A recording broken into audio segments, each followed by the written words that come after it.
இவர் தானாக செயல்படவில்லை. ஒரு தூண்டுதல் பின்னணியிலே AIADMK MP C V Shanmugam செய்தியாளர்களை சந்தித்து வருகிறார். அந்த காட்சிகளை பார்க்கலாம்.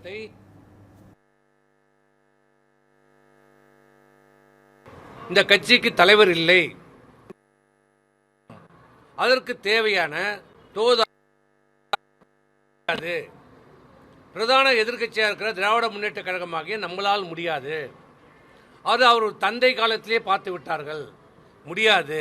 இந்த அதிமுகவை நம்மளால் அழிக்க முடியாது, அந்த சக்தி நமக்கு இல்லை, திமுக நமக்கு இல்லை என்பதை தெளிவாக புரிந்து கொண்ட அவர் எதிரியை விட பக்கத்தில் இருக்கிற துரோகி தான் மிக ஆபத்தானவர்.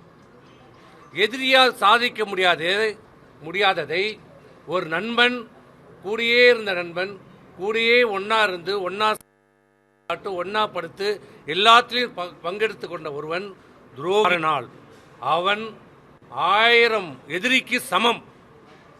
அப்படி இந்த இயக்கத்தை அழிக்க வேண்டுமென்றால், இந்த அனைத்து இந்திய அண்ணா திராவிட முன்னேற்ற கழகத்தை ஒழிக்க வேண்டுமென்றால், இந்த அதிமுகவிலிருந்தே ஒருவரை நாம் கைகூலியாக உருவாக்க வேண்டும்.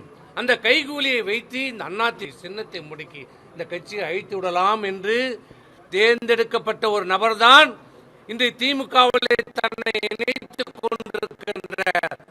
ஒரு காலத்திலே நான் அம்மாவின் விசுவாசி சொல்லி அம்மாவையும் ஏற்றி அம்மாவை சுற்றி இருக்கிற அந்த குடும்பத்தாரையும் ஏமாற்றி தமிழகத்தினுடைய வரை அனுபவித்தது மட்டுமல்ல.